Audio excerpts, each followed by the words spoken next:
Dominique Quignot, peut-être une première question. Pourquoi, au fond, le Comité consultatif national d'éthique, le CCNE, s'est prononcé dans ses recommandations, c'était début septembre, en faveur d'une évolution législative dans son avis 139, mais peut-être tu pourras nous préciser précisément quels sont les termes de ces recommandations.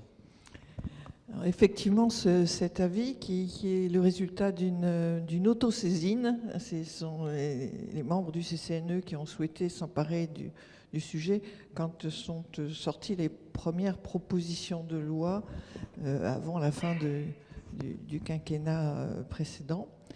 Et il y a eu de très longues semaines de travail, il y a eu beaucoup d'auditions, mais peut-être dès le départ un certain malentendu entre les différents membres du groupe de travail, ceux qui souhaitaient qu'il y ait une évolution de la loi et ceux qui se demandaient si c'était le bon moment. Pas tous pour les mêmes raisons, mais avec un certain nombre de réserves.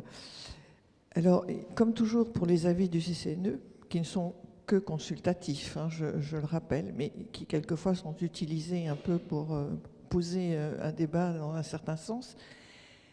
Comme souvent dans ces avis, toute la première partie est, je pense qu'on peut tous s'y retrouver. Estimer que les lois actuelles sont mal connues, mal vécues, et que surtout la question des soins palliatifs n'est pas honorée comme elle devrait, qu'il y a toujours des départements qui n'ont pas d'unité spécialisée, qu'il y a beaucoup d'inégalités régionales sur cette question, etc. Donc toute cette première partie, si j'ose dire, voilà, tout le monde, je pense, peut s'y reconnaître de ceux qui sont ici. Mais il y avait un point qui a fait débat sur des situations exceptionnelles et qui ne sont pas d'ailleurs des situations de toute fin de vie, mais plutôt de gens qui seraient atteints de maladies très graves, très évolutives, etc., et qui n'ont pas envie d'aller jusqu'au bout de leur vie avec des handicaps très lourds. Donc c'est pour ça qu'a été ouverte par une partie des membres de CCNE une ouverture vers une aide active à mourir.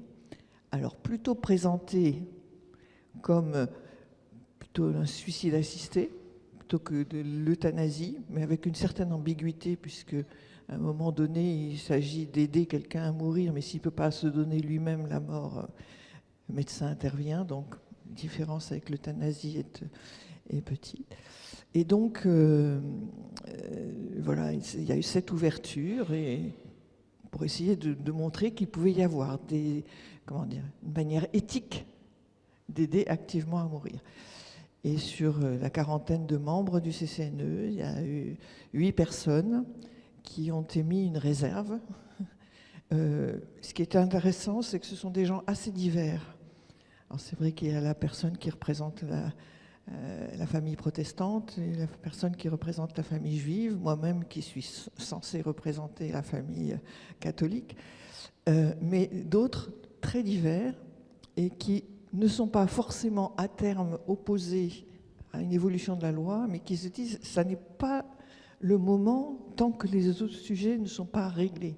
C'est-à-dire que les soins palliatifs ne sont pas disponibles pour tous dans toutes les conditions, et pas seulement en fin de vie, mais ça, d'autres que moi seront beaucoup plus à même d'en parler, mais que ça soit une culture à faire entrer à l'hôpital, et en plus un hôpital qui est actuellement en très mauvaise santé, si j'ose dire, et où les personnes n'ont pas vraiment le moyen souvent de faire leur travail d'accompagnement normal du soin, etc.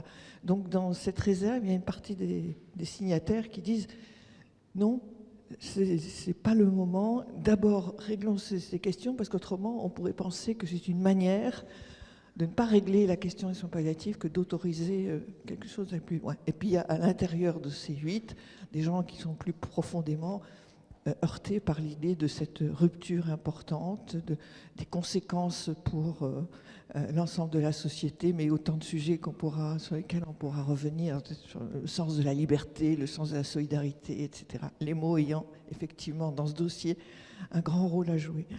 Peut-être encore un petit mot sur ce que valent les réserves. Parce qu'au fond, est-ce qu'on retient que 8 personnes ont émis des réserves? C'est un premier point.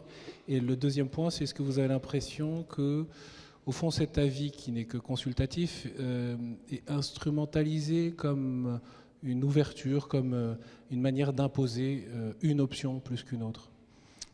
Il est très certainement reçu comme cela. Et je suis assez championne des avis minoritaires dans le CCNE. C'est vrai que ça n'est pas retenu, j'ose le dire, par les médias, hein, que je représente aussi un peu ici. C'est-à-dire souvent, on retient même pas toute la lecture de l'avis, parce que la lecture de toute l'avis est intéressante d'une certaine manière pour une partie des sujets. Ça, c'est une invitation pour vous à lire l'avis. Mais effectivement, l'ouverture, c'est ça qui, c'est vrai, c'est ça qui fait l'actualité. Je ne peux pas dire le contraire. Donc, non, la seule chose qui moi, m'a intéressée dans cette signature, c'est que c'était des gens divers. Et c'est vrai que les partisans les plus acharnés de l'euthanasie ont tendance à présenter les opposants comme le club des cathos, un peu conservateurs. Et pour être tout à fait honnête, il m'avait été... Vous reconnaissez tout à fait dans ce profil, Dominique. Je me reconnais tout à fait dans ce profil.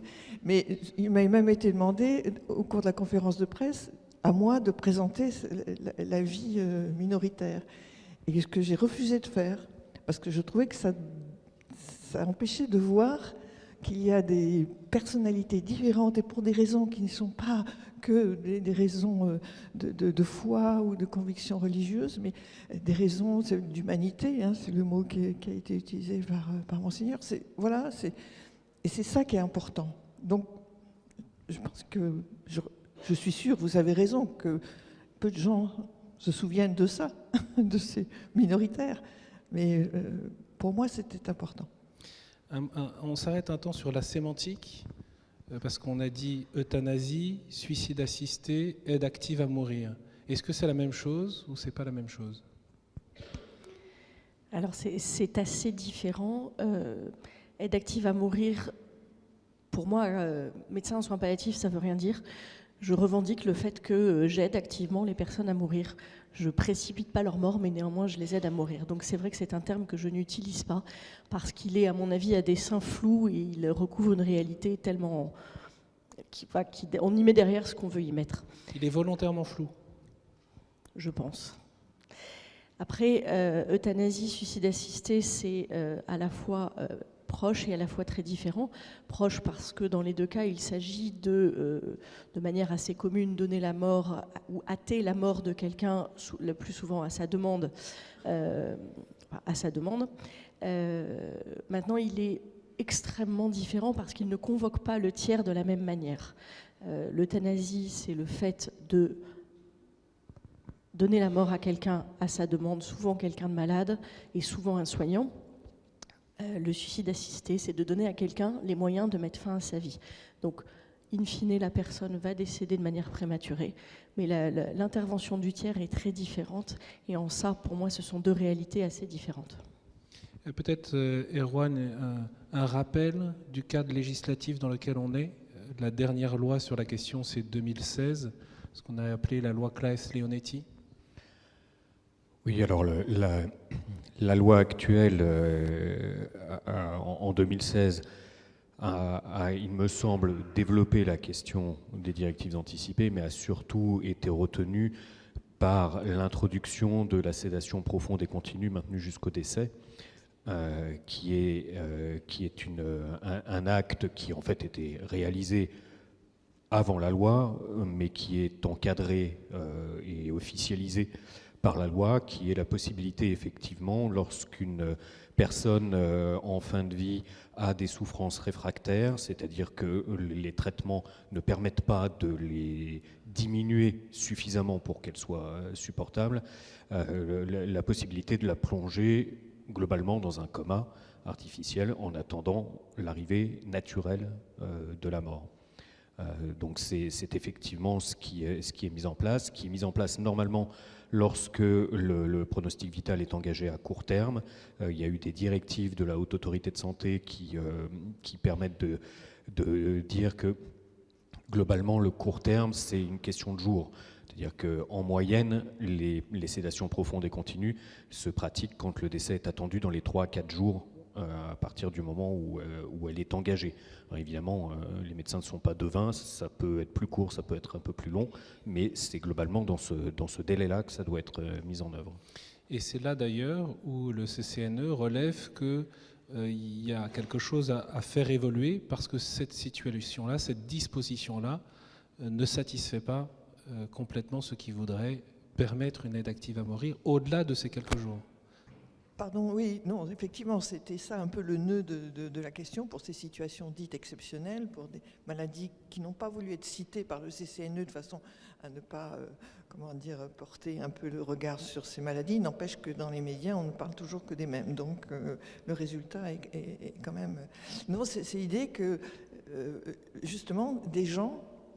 Alors, c'est là aussi que les mots sont intéressants, qui auront le sentiment que leur fin de vie annoncée, étant donné la gravité de leur maladie, ils la vivront comme une perte de dignité. Ils veulent pouvoir décider à un moment donné, et là, dans un délai, alors il n'a pas été fixé, mais j'en dis 6 mois, ou peut-être plus, pouvoir décider de mourir. Et c'est ça qui fait aussi la différence entre la loi actuelle et une possible nouvelle loi. Pardon. Alors, si je puis me permettre, il y a aussi une différence qui est importante, c'est que la sédation profonde et continue, elle s'adresse aux gens qui sont en train de mourir et elle n'a pas objectif à hâter le décès. Et donc, pour moi, il me semble que c'est là aussi un problème de sémantique. La sédation profonde et continue ne résout pas non plus le désir de ceux qui veulent mourir tout de suite, même quand ils ont encore 3 jours de vie. Ça ne fait pas mourir les gens tout de suite. C'est vraiment une autre chose et c'est vrai que je pense que c'est important de le souligner. Donc oui, la sédation profonde et continue ne résout pas la demande de mort qu'ont certains de nos concitoyens. C'est vraiment 2 sujets différents. Est-ce qu'on peut, toujours pour chercher à mieux comprendre de quoi on parle, est-ce que vous pourriez nous expliquer quels sont les grands principes aujourd'hui d'action des médecins et ce que peut espérer un malade qui souffre et qui est en fin de vie dans sa prise en charge? Est-ce que vous pourriez nous rappeler ça brièvement? Alors on a un cadre législatif qui est très satisfaisant pour prendre en charge les gens qui vont mourir, les gens malades et en fin de vie. Les grands principes, c'est le premier, et c'est important l'ordre, c'est l'obligation de soulager. On est obligé de soulager les gens, je dirais coûte que coûte. Obligation de prise en charge palliative, obligation de soulager la douleur, y compris en allant jusqu'à l'endormissement si nécessaire et si on n'a pas d'autre solution. Et ça, c'est fondamental. Deuxième grand principe, l'interdiction de ce qu'on appelle l'obstination déraisonnable, en langage plus courant, l'acharnement thérapeutique. À un moment, les médecins n'ont pas le droit de s'acharner. Après, on parlera de l'application éventuellement. Le troisième grand principe, et il est extrêmement important aussi, c'est le respect de la parole du patient et le respect des souhaits du patient.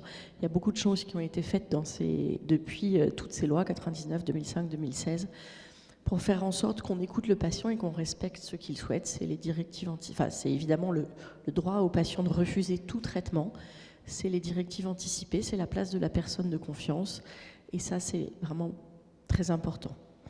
Et puis un dernier principe qui existe encore pour l'instant dans le code de la santé publique, si je ne dis pas de bêtises, et Erwan me contredira. C'est bon, je confirme.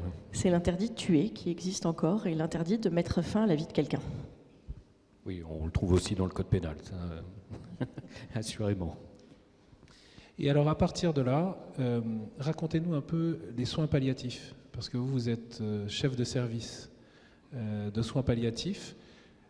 Comment ça se déroule au quotidien pour qu'on puisse aussi mieux comprendre comment ça se passe, parce qu'il y a parfois beaucoup de peur autour de la question de la fin de vie. Et de fait, dans notre culture occidentale et en France, on a du mal à parler de la mort. Il y a là, vous avez raison, un enjeu extrêmement fort dans ce débat. Au-delà des questions législatives, il y a le regard que les gens portent sur la mort et plus particulièrement sur les soins palliatifs. Les soins palliatifs, j'ai une expression que j'aime beaucoup. Moi, je dis de mon service, les gens pensent arriver dans un mouroir. En fait, ils arrivent dans un vivoire. Être soignant en soins palliatifs, c'est une histoire de vie. Et au quotidien, concrètement, ce qui se passe dans les services, c'est vivant. Il y a de la vie, il y a de la joie, il y a de l'émotion peut-être plus que de la joie, c'est de l'émotion. Alors l'émotion, elle est évidemment parfois positive, souvent aussi triste, parce que ça ne se gomme pas, la mort, ça reste quelque chose de très triste. Mais le quotidien, c'est un quotidien extrêmement vivant. Et aussi paradoxal que ça peut peut-être vous paraître, c'est un quotidien en soins palliatifs qui est beaucoup plus vivant que dans tout le reste, notamment de l'hôpital. C'est vraiment l'endroit où on permet la vie jusqu'à son terme et malgré la maladie. Je serais curieux de savoir pourquoi vous avez choisi les soins palliatifs comme médecin. Ça, c'est une vraie question difficile. Il faudrait peut-être 10 années d'analyse pour arriver à y répondre complètement. Ceci étant, je pense que c'est un mélange de plusieurs choses. D'abord, la prise de conscience progressivement au cours de mes études de médecine que la médecine, finalement, elle ne guérit pas tant que ça. Mais si déjà elle soulage, c'est déjà énorme. Aux urgences, on imagine tous qu'on va sauver la vie de gens qui font des arrêts cardiaques, et en fait, le quotidien, il est fait de petites choses, mais qui soulagent les gens, et c'est très important. Après, il est fait aussi d'expériences un petit peu difficiles et malheureuses, d'expériences de relations humaines que j'ai trouvées difficiles à l'hôpital, de médecins notamment qui ne se comportaient pas humainement comme je le pensais bien, et qui m'ont amené à essayer d'aller vers une voie plus humaine. Et puis après, c'est aussi des rencontres, tout bêtement des rencontres justement avec d'autres soignants de soins palliatifs, avec des médecins qui m'ont amené à me poser les bonnes questions et à me dire il y a peut-être justement une autre voie entre s'acharner ou donner la mort. Il existe une voie qui est la voie de soulager et d'accompagner. Les soins palliatifs en France, Erwan, dis-moi si je me trompe, normalement, tout le monde devrait pouvoir y avoir accès. Et c'est la loi qui le dit. Or, ça n'est pas le cas, objectivement.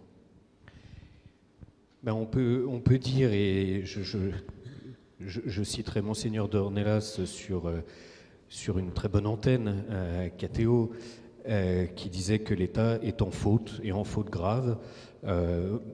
Ma question est presque de me dire, ces derniers temps, il y a eu le procès du siècle, l'affaire du siècle, pour poursuivre l'État sur son inaction dans le cadre des règlements climatiques. Ma question est un peu de me demander si on ne pourrait pas poursuivre l'État pour son inaction sur les soins palliatifs. Parce qu'effectivement, en 1999, la loi Kouchner a posé que toute personne qui le nécessite a droit à l'accès aux soins palliatifs. Donc cela fait 23 ans que la loi l'a édictée. Dans une loi dont les termes, l'intitulé est juridiquement fort, enfin c'est... Le texte de la loi dit que la loi garantit l'accès aux soins palliatifs. Quand on dit garantir en droit, c'est pas rien. C'est pas, voilà, c'est vraiment un terme extrêmement contraignant juridiquement. Aujourd'hui, on a des propositions de loi qui se proposent de rajouter universel. Donc on aurait un droit universel aux soins palliatifs. Ça fait joli dans une proposition de loi, mais ça ne change strictement rien juridiquement, c'est totalement décoratif. Donc ça fait 23 ans qu'on est censé avoir accès aux soins palliatifs. Or aujourd'hui, on a 26 départements qui n'ont pas d'unité de soins palliatifs. On a, je crois, vous me détromperez, 2/3 de Français qui devraient y avoir accès, qui n'y ont pas accès. Et effectivement, quand on commence un peu à ouvrir les yeux sur ce que l'on est capable de faire en soins palliatifs et qu'on constate qu'on ne le fait pas partout en France, c'est quelque chose qui peut véritablement mettre en colère, de se dire que depuis tout ce temps, on a même zappé un plan d'investissement. Aujourd'hui, on nous dit qu'il faudrait que le développement des soins palliatifs soit un préliminaire avant d'aborder l'euthanasie. La réalité, c'est qu'on est en train d'avancer sur l'euthanasie et que le plan 2018-2021 d'investissement sur les soins palliatifs a été totalement oublié, totalement mis de côté. Alors quand on s'est réveillé pour dire « maintenant on va passer à l'euthanasie », d'un seul coup, le ministre de la Santé s'est relevé pour dire « maintenant on fait un plan ».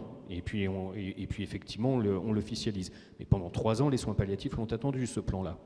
Donc effectivement, on a un vrai problème d'accès. C'est assez odieux parce que véritablement, je me souviens on a des groupes de parole entre bénévoles de soins palliatifs. Je me souviens d'un bénévole qui était très ému et qui partageait le fait qu'il a accompagné un proche dans un coin de France où il n'y avait pas de soins palliatifs. Et lui, il vit là où on est une pratique imminente de soins palliatifs, et ça le bouleversait de se dire tout ce que je sais, tout ce que je vois, ce que l'on est capable de le faire, on ne le donne pas, on ne l'a pas donné à ce proche. Donc ça, effectivement, c'est la vraie et peut-être la seule grande bataille qu'on devrait avoir sur la fin de vie. Réaction, Dominique? C'est tout à fait vrai. Enfin, je veux dire, c'est d'ailleurs ce qui motivait la colère de ceux qui n'ont pas signé la vie, c'est de se dire, faire bouger la loi dans le sens d'une ouverture vers l'euthanasie, c'est un renoncement par rapport aux autres. C'est se dire, on n'y arrivera pas. C'est pourtant accepter l'idée qu'on n'arrivera pas à faire évoluer les soins palliatifs au point d'assurer une mort sereine, pas forcément douce, mais pour tous. Et c'est ça l'enjeu, effectivement. C'est partir battu. Au-delà de ceux qui en font un combat, humain, enfin de politique ou humain. Je pense que dans les gens de bonne foi qui proposent cette évolution, c'est parce qu'ils pensent qu'on n'arrivera pas à faire tellement mieux sur les soins palliatifs. Et c'est terrible. Alors même que Erwan rappelait 1999, mais quand on regarde 2016, il était à nouveau question de développement de soins palliatifs avec un accès à tous. Oui, il y a eu des progrès quand même, on ne peut pas dire... Et dans l'avis qu'on mentionnait en septembre, il est aussi mentionné qu'il serait impossible d'avancer sur l'aide active à mourir s'il n'était pas rappelé l'importance des soins palliatifs pour tous. Mais comment vous vivez ça, vous, docteur Perrucchio? C'est sûr que nous, on appelle et on se bat au sein de la Société française d'accompagnement et de soins palliatifs. On essaye de se battre pour essayer de développer les soins palliatifs. Oui, c'est vrai qu'il faut quand même le rappeler, il y a beaucoup de choses qui ont été faites quand même en 20 ans, mais ça s'essouffle un petit peu, là, comme Erwan l'a dit. Il y a des volontés politiques qui ne sont plus au rendez-vous, et il reste encore énormément à faire. Et pourquoi ça avance pas? C'est une question d'argent? C'est pas qu'une question d'argent. Bien sûr, c'est une question d'argent. J'ai coutume de dire qu'il y a 3 facteurs qui nous manquent pour développer plus les soins palliatifs. Évidemment, le premier, c'est les moyens. Les moyens financiers, les moyens humains. On est actuellement dans un secteur sanitaire qui est dévasté. Et c'est vrai que là, se sont rajoutés aux moyens financiers insuffisants les moyens en termes de ressources humaines qui sont tout à fait insuffisants. Mais au-delà des moyens, il y a aussi 2 facteurs qui manquent. Il manque de la formation. En moyenne, un médecin, il a 6 à 10 heures de formation sur ses 10 années d'études aux soins palliatifs. On comprend assez aisément que c'est tout à fait insuffisant. Et depuis 1999, ça n'a pas changé? Alors en 1999, c'était 0. Donc ça a un petit peu changé, mais c'est très timide. Donc il manque énormément de formation, et puis il manque de communication aussi. Je l'évoquais tout à l'heure, et c'est tout à fait normal. Le regard qui est porté sur les soins palliatifs, il est assez négatif. Et on peut aisément le comprendre, les gens n'ont pas envie d'en parler, d'en entendre parler, et du coup s'en font une image tout à fait fausse. Accéder à une équipe de soins palliatifs, c'est une énorme chance. Ça ne devrait pas, ça devrait être un droit, c'est censé être un droit, ça devrait être un droit, mais c'est une énorme chance. La malchance, c'est d'être malade et de mourir, bien que ça va tous nous arriver un jour. Mais accéder à une équipe de soins palliatifs, c'est une chance. Et ça, je pense que c'est important de le dire et de dire ce qui se vit en soins palliatifs, parce que de manière bien naturelle, les gens en ont peur, et ça, c'est un frein aussi à l'accès aux soins palliatifs. Encore une question sur ce sujet, parce qu'il y a un paradoxe.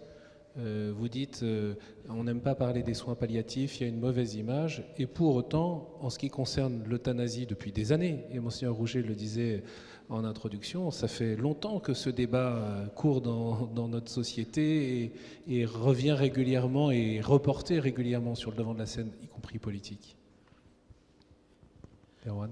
Oui, mais justement, c'est pas si paradoxal, c'est qu'en fait, quand on reprend les émissions qui sont consacrées à la fin de vie, vous regardez, sauf depuis septembre, où le monde des soins palliatifs a un peu plus accès aux médias, mais sinon, vous prenez une émission sur la fin de vie, on va vous parler d'euthanasie. On vous dit on va débattre de la fin de vie, on ne fait que débattre de l'euthanasie. Donc déjà vous avez cet inconvénient-là. Et puis je pense en plus qu'il y a une question profondément culturelle qui est que l'euthanasie, intellectuellement déjà ça soulage de pouvoir se dire le jour où la question se produira, j'aurai cette possibilité et on légalisera. Ça, un jour ou l'autre, ce sera légalisé. Et donc, je pense que pour un certain nombre de personnes, ça joue un peu comme un interrupteur on-off. C'est quand vous commencez à penser à la mort, ça commence à vous faire flipper, que vous commencez à penser à la douleur, etc. Vous mettez sur off en disant, ce jour-là, ça se produira. Et donc, et en plus, on est dans une culture qui, de toute façon, je pense de façon renforcée ces dernières années, se mobilise pour les actifs, les productifs, les vainqueurs, les forts, et donc a beaucoup de mal à envisager la solidarité réelle et à envisager moi j'ai été frappé de constater pendant le Covid, de constater qu'en fait quand on parle de personnes fragiles, si on regardait autour de nous, c'est presque la moitié de la population, mais en fait, dans le cours de notre vie, beaucoup de gens fragiles ne le signalent pas. Enfin,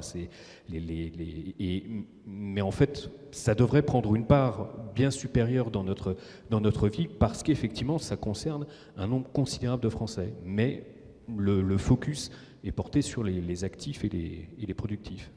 Tu évoques, Erwan, les médias, le traitement médiatique. De fait, tu es sur de nombreux plateaux qui sont en général contradictoires.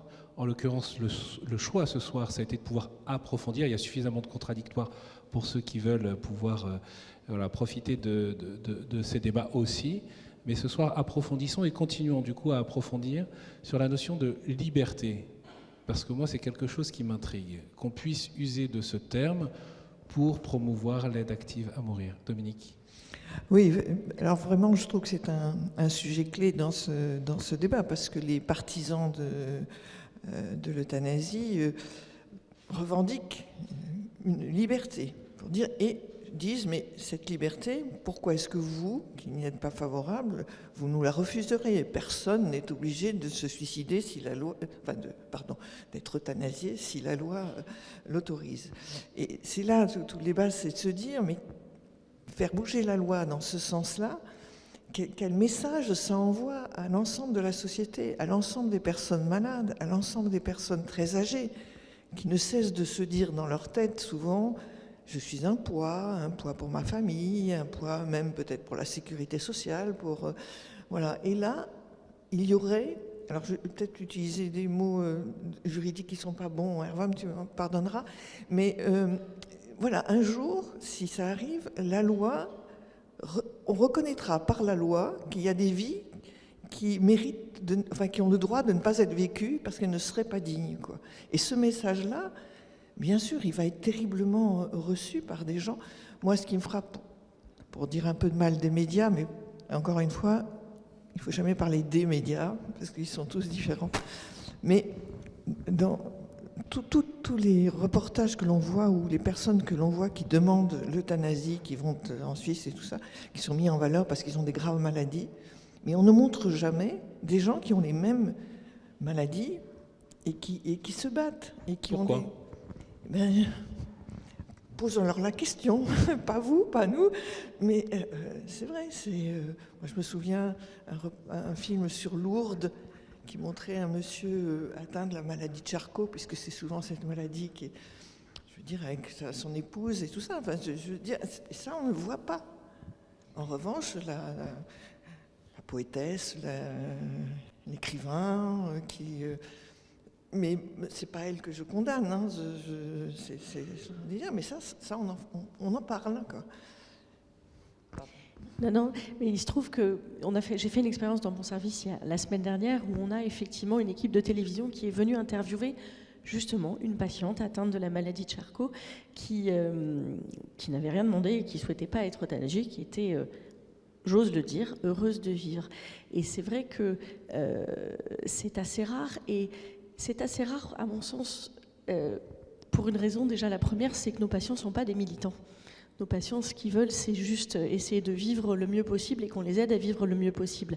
Et donc déjà, ils ne cherchent pas à être sur le devant de la scène.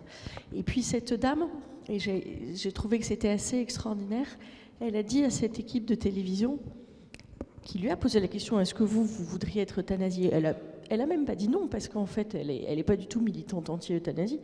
Elle a juste dit, peut-être qu'un jour je la demanderai, mais en fait, surtout, je n'ai pas envie d'avoir à me poser la question.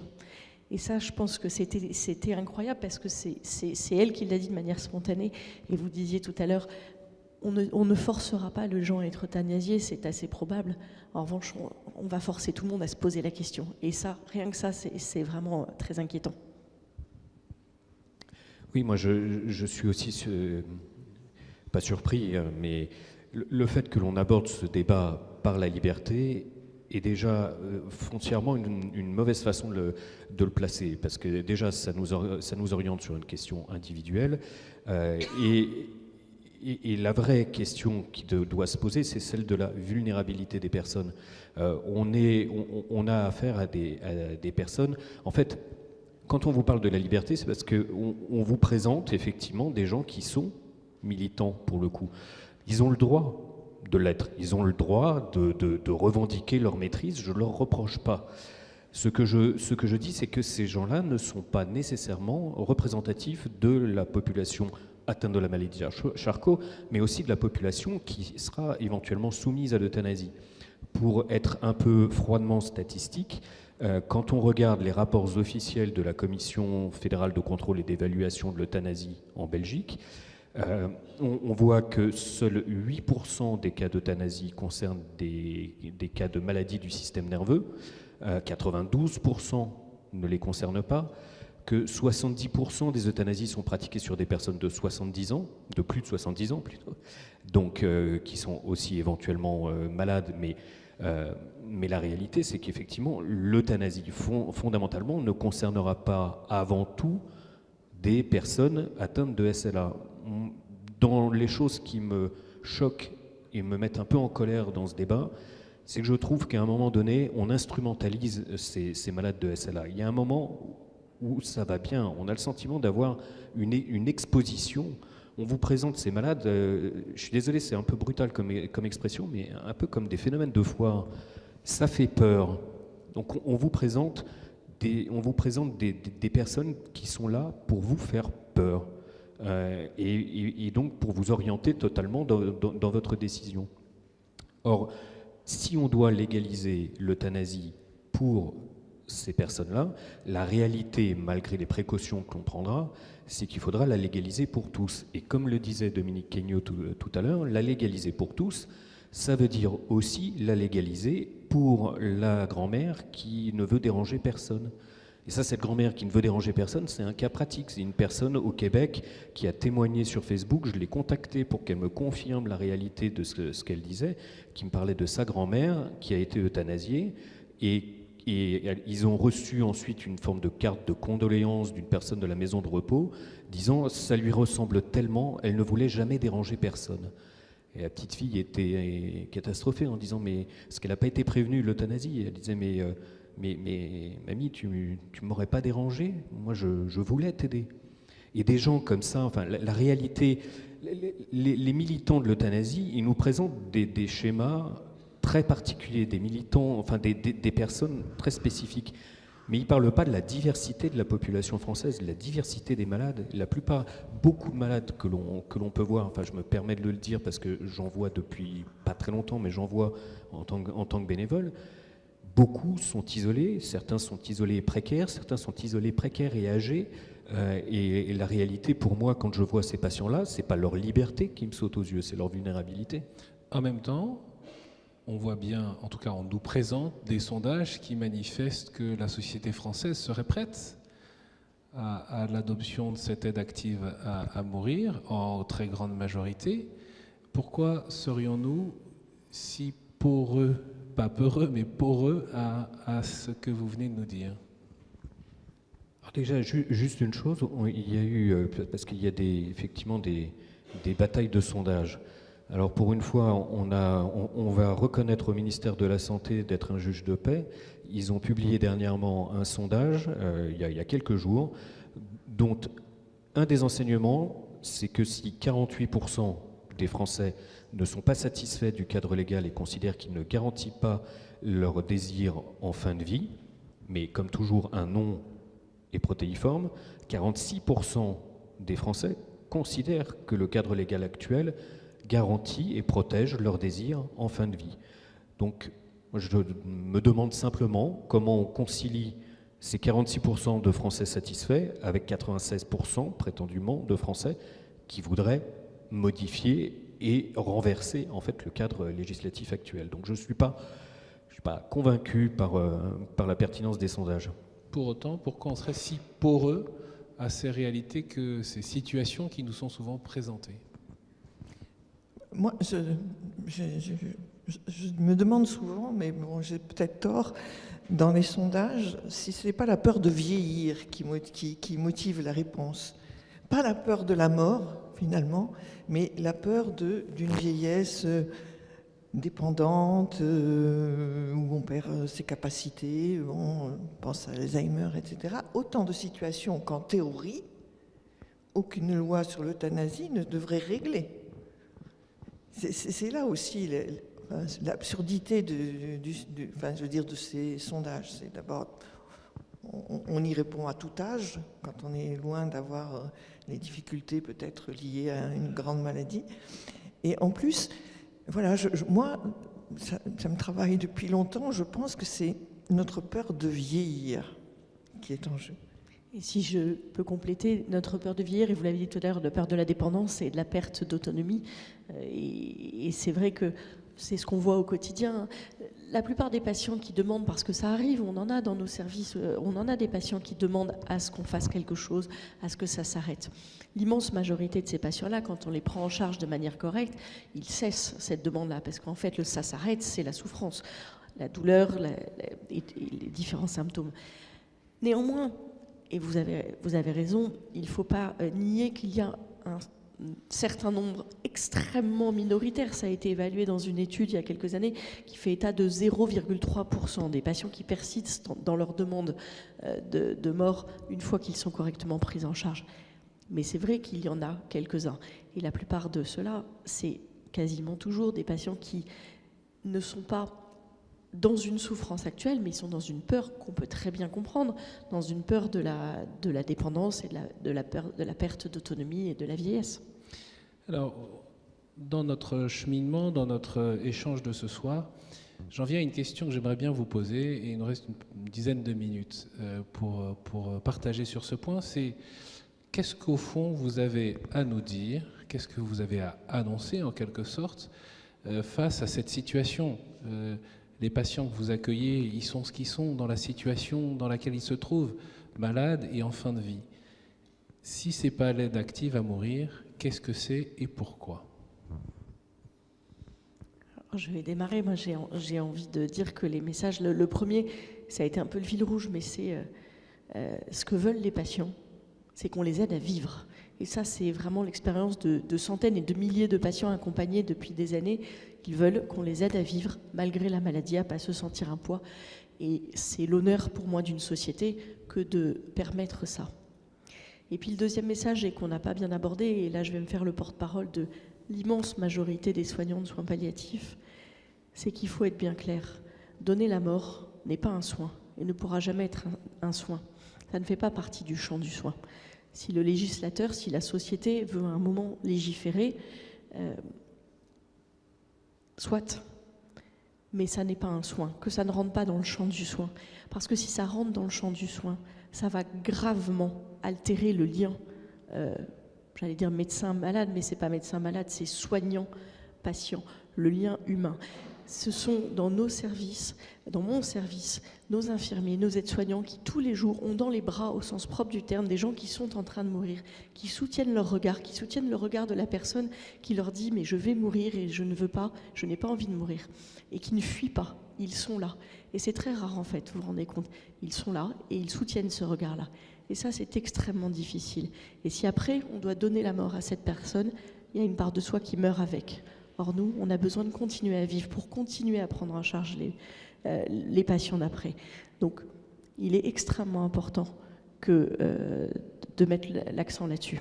Ce que vous nous dites, c'est que l'aide active à mourir, telle qu'on l'appelle aujourd'hui, n'est pas compatible avec la démarche de soins palliatifs ?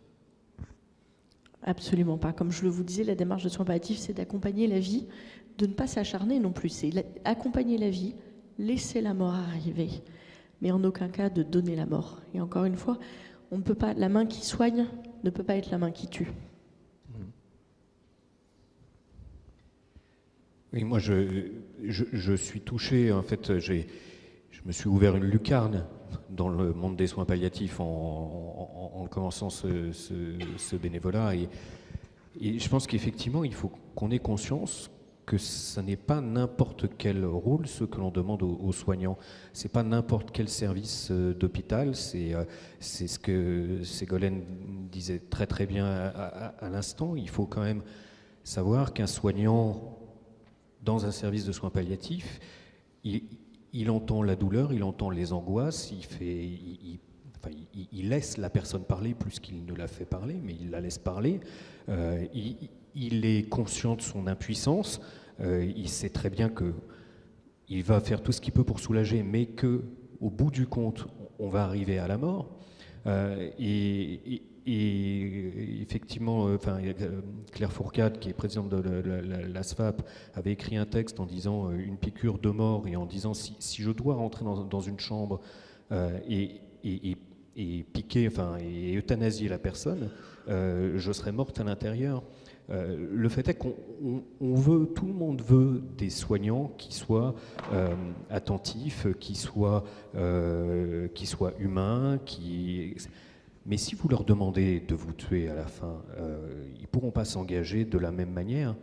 Et quand on regarde ce qui se passe en Belgique, je ne connais pas évidemment tous les soignants qui euthanasient en Belgique, mais j'ai quand même eu quelques témoignages qui montrent que même quand ils se résignent à le faire, c'est dramatique. Quelqu'un comme Corinne Von Ost, qui a ouvert la Convention citoyenne sur la fin de vie, déjà ne pratique pas d'euthanasie dans son service de soins palliatifs. Comment mieux démontrer que par l'expérience que ça n'est pas compatible ? En pratique, évidemment techniquement c'est possible. Quand on s'est posé une perfusion, on s'est tué.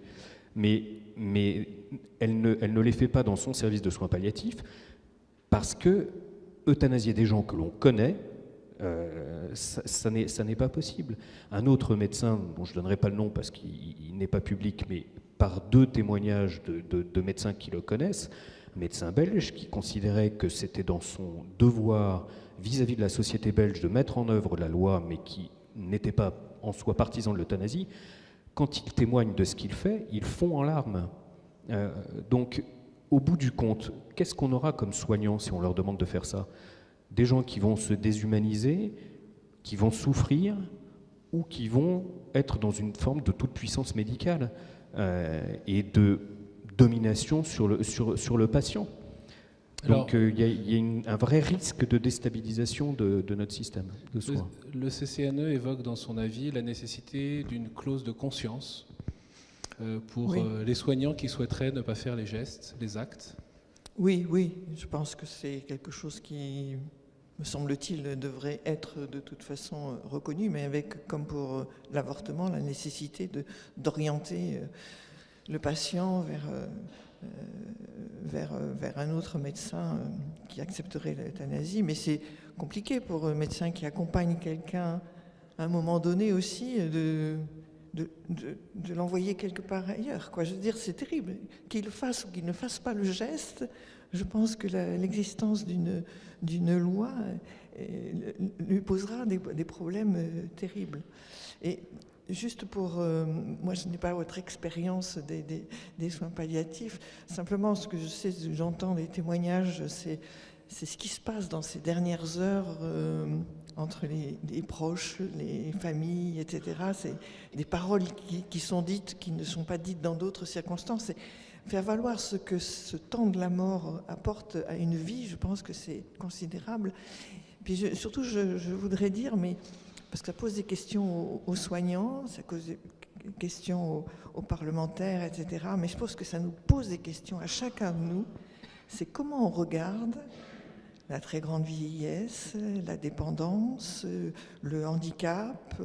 Quel regard nous portons? Est-ce que nous laissons entendre que c'est un poids lourd pour nous? Enfin, je veux dire, je pense, comment laissons-nous seuls, y compris des gens de nos familles, etc.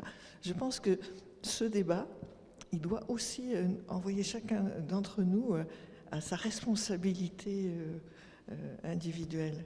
Et c'est peut-être ça qui fait peur dans le débat aussi. Dominique, vous nous conduisez à la conclusion de cet échange, mais je voudrais quand même rebondir juste avant sur la question de la clause de conscience. Elle est individuelle, mais est-ce que ça fonctionne dans une équipe ? Non, ça ne fonctionne pas dans une équipe. Les soins palliatifs, par essence, sont pluridisciplinaires. On ne peut pas faire des soins palliatifs tout seul. Donc certes, nous, les médecins, on aura probablement une clause de conscience et on pourra toujours se réfugier derrière.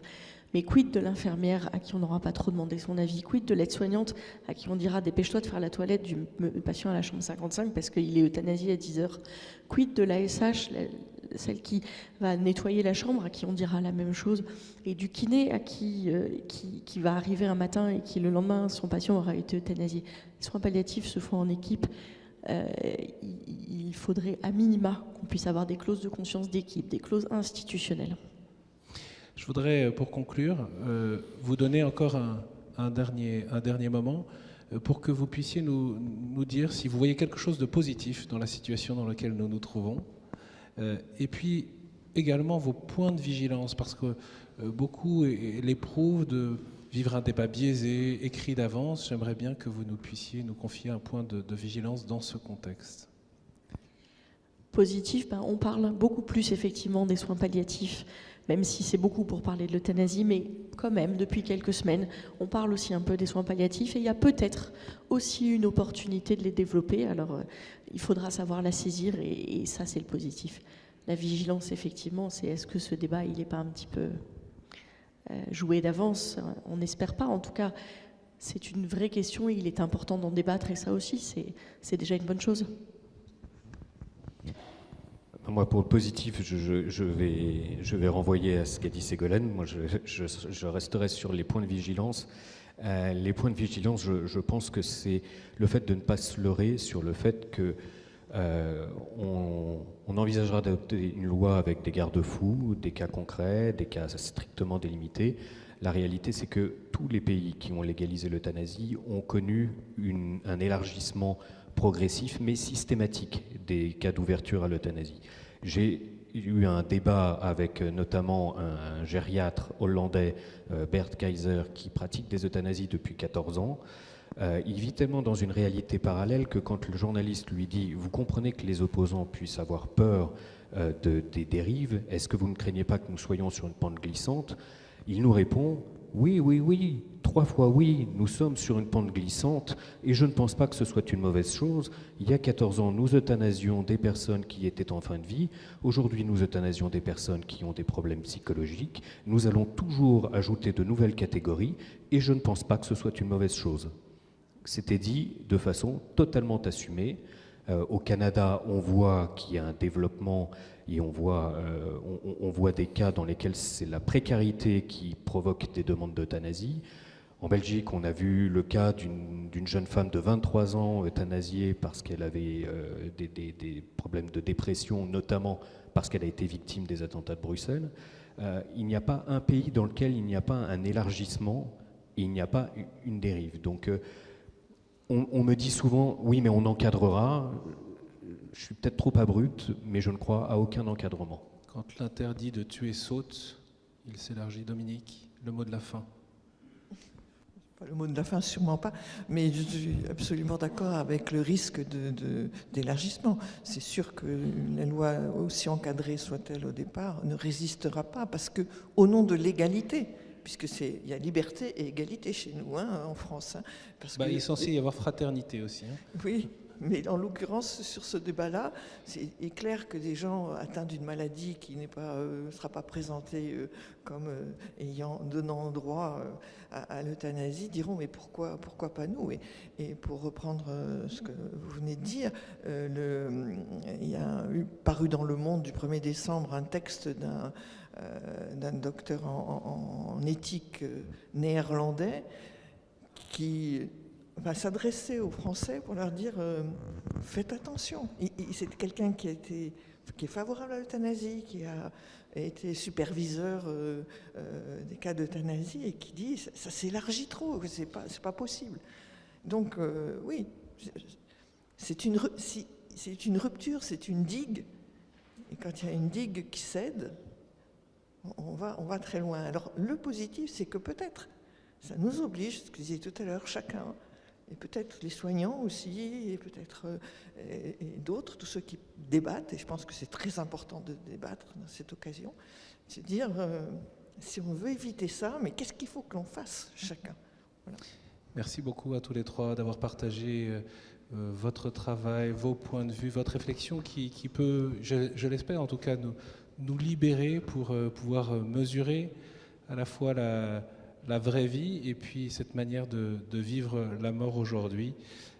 Quelle fin de vie voulons-nous? C'était le thème de notre échange. Merci à la paroisse Saint-Jean-Baptiste de Neuilly, au curé, le père Hautecoeur, ainsi que toute l'équipe, à la pastorale de la santé du diocèse de Nanterre, ainsi que le diocèse qui a organisé cette soirée. Merci à vous tous.